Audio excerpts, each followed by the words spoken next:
गरीबों का राशन खाने वाली सरकार मुर्दाबाद। नीति चालू कार्ड बहाल करो।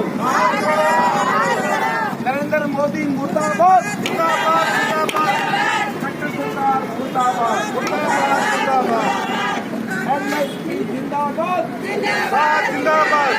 एमएसपी जिंदाबाद जिंदाबाद जिंदाबाद। एमएसपी आई है, एमएसपी आई है।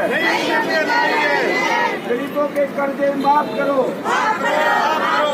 दुकानदारों के कर्जे माफ करो, व्यापारियों के कर्जा माफ करो, किसानों का कर्जा माफ करो, मजदूरों का कर्जा माफ करो,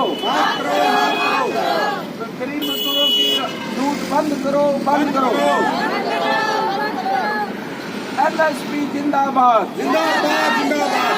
हमारा भाईचारा जिंदाबाद जिंदाबाद जिंदाबाद। इनकलाब जिंदाबाद जिंदाबाद जिंदाबाद। इनकलाब जिंदाबाद जिंदाबाद जिंदाबाद। एमएसपी जिंदाबाद जिंदाबाद जिंदाबाद। डॉक्टर अम्बेडकर जिंदाबाद। जय भीम जय भारत। जय भीम जय भारत। जय भीम जय भारत। जय भीम जय भारत। राम मिला सलाम, लाल सलाम मिला सलाम, लाल सलाम मिला सलाम, लाल सलाम मिला सलाम। जिंदाबाद एमएसपी जिंदाबाद एमएसपी जिंदाबाद जिंदाबाद जिंदाबाद। मोदी मुर्दाबाद मुर्दाबाद मुर्दाबाद।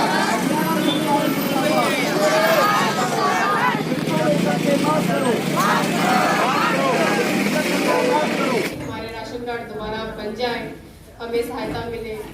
बाकी कोशिश जारी है। देखो आगे उम्मीद है कि सर यहाँ से सभी की प्रॉब्लम सारी क्रिएट सॉल्व हो जाएगी। सरकार आई है, रोजगार की तरफ कोई ध्यान नहीं है।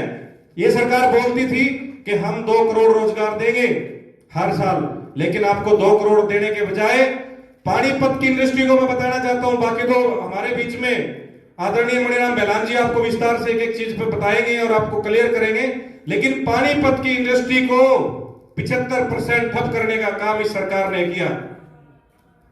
75%, यानी कि जो 100 लोग काम करते थे वहां सिर्फ आज 25 लोग काम कर रहे हैं और 75 लोग मजबूर हो गए। जो कोई जहां अपने गांव में चले गया, घरों में चले गया, उससे क्या हुआ कि दूसरे लोगों को भी नुकसान हुआ।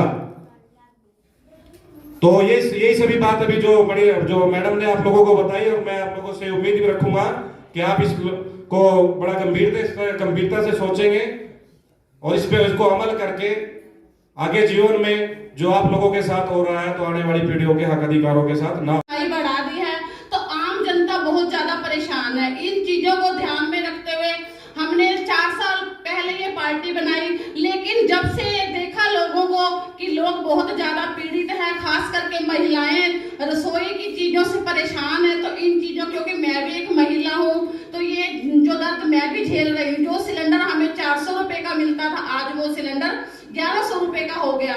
और 2024 के बाद अगर भाजपा सरकार आई तो यही सिलेंडर तुम्हें 1500 में भी नहीं मिलेगा। तो क्या आप चाहते हो कि दोबारा ये सरकार आए जो महंगाई को चरम सीमा पर ले जाए?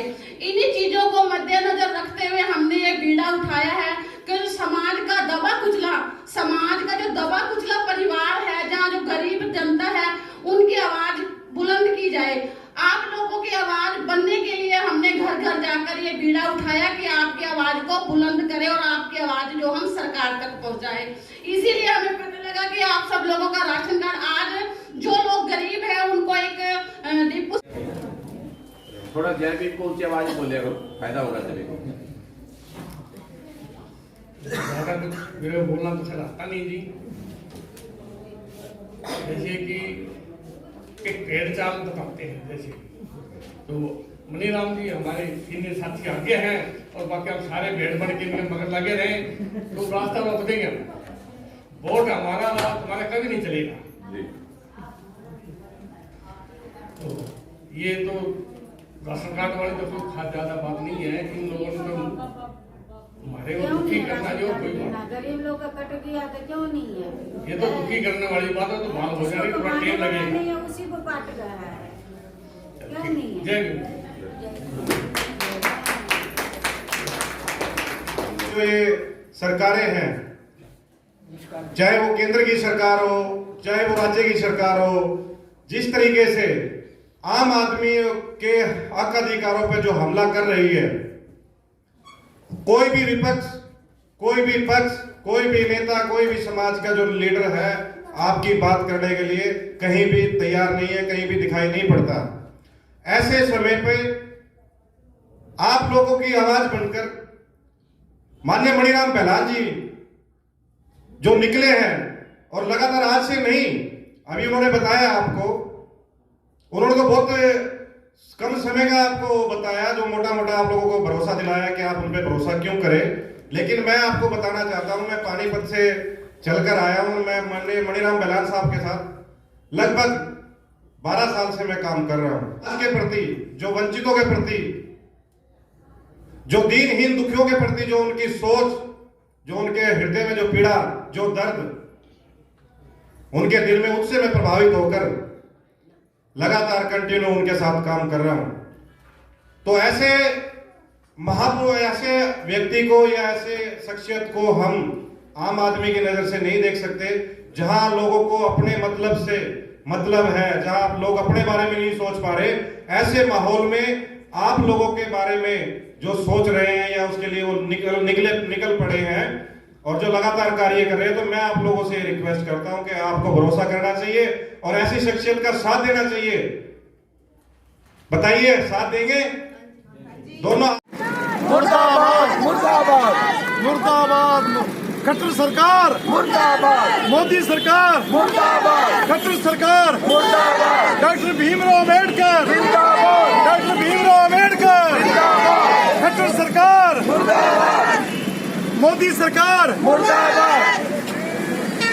ये जो है ना, ये जो बीजेपी जो सरकार है, इन्होंने एक बात धार रखी है कि जो भी जो सरकारी स्कूल हैं इनको बंद किए जाएं और गरीबों के बच्चे नहीं पढ़ेंगे, अनपढ़ रहेंगे। ये इनकी नीति है, बड़े आदमी की सपोर्ट करनी और गरीबी को मारना। बीजेपी की ये राजनीति रही है कि गरीबों को किसी तरह से दबाया जाए और इनको मारा जाए। जो ये लॉकडाउन लगा, लॉकडाउन क्या था? एक राजनीति थी, कुछ नहीं था। सिर्फ क्या कि गरीबों के बच्चे स्कूल ना पढ़े, क्योंकि बड़ों के बच्चे तो बड़े स्कूलों में पढ़ते हैं।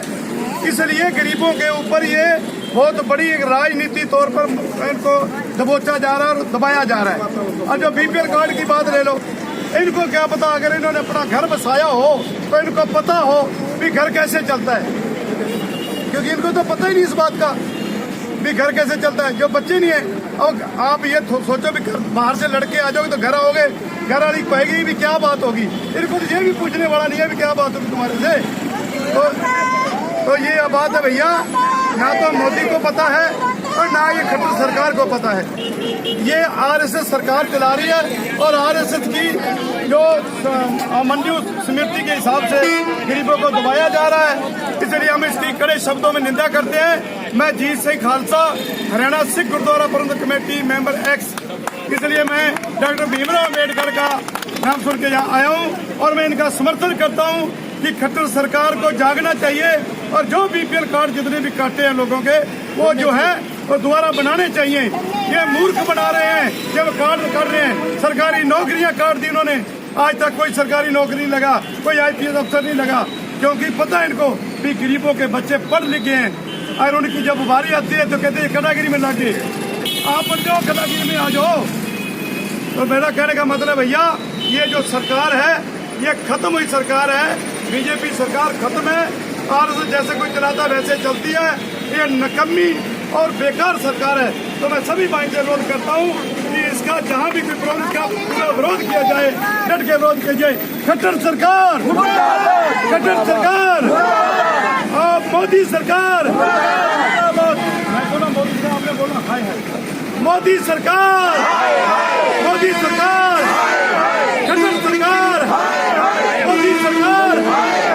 जय हिंद, वाहिगुरू जी का खालसा, वाहिगुरू जी की फतेह।